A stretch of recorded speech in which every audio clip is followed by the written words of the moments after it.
the main thing was because we wanted a better opportunity for all of us. And what was it like when you were living in Peru, like compared to the US? Like, what was that like? Well, definitely different. I mean, even though I was 8 years old, um, it from being there over here, like we didn't have grocery stores. You know what I mean? We didn't have AC or anything like that.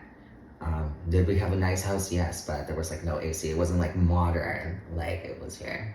And how your parents afford to live when they lived in Peru versus.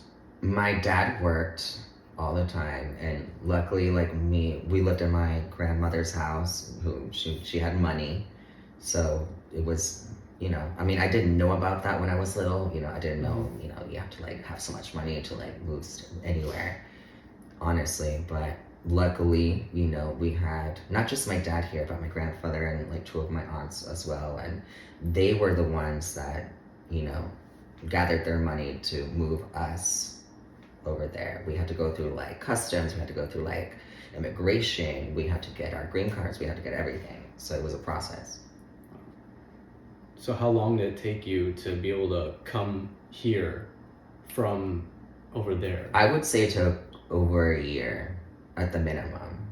And how much do you think it costs? How much did your dad have to end up paying out of his own pocket? I never asked that question, but I know from hearing other immigrants that have come here, it was between 30 and 50 grand. And what does the United States mean to you now, since you're here, even though you came over obviously when you were young? What does the U.S. mean to you? The land of opportunity. I mean, it is. I'm so grateful to be here because I've had so many opportunities here than I think I would have in South America. You know what I mean? Like, I could not imagine what my life would be like right now. What would you say to people right now who are in the U.S. and who are struggling, who live here now and are struggling in, the land of opportunity? What would you say to those people? Well, I mean, we all struggle. Let's be realistic. We all struggling on something. I would just say, give your best that you can. Anybody can find an opportunity somewhere. Just, you find it within yourself to just live the life that you can. Mm-hmm. So you are probably one of the most patient people I know.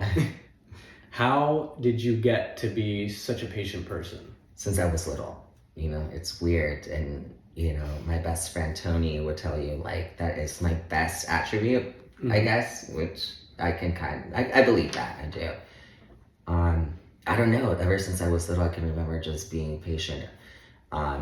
In Peru, for example, I wanted a video game console. And I just, I waited and waited and waited. And my dad would tell me, I will get it, I will get it, I will get it. And eventually I got it. So, that taught me, like, if you wait for something, you eventually will get it. Maybe not right away, but you can definitely get it eventually. But that's why you have to wait. You know what I mean? Nothing's always, like, just given to you right away.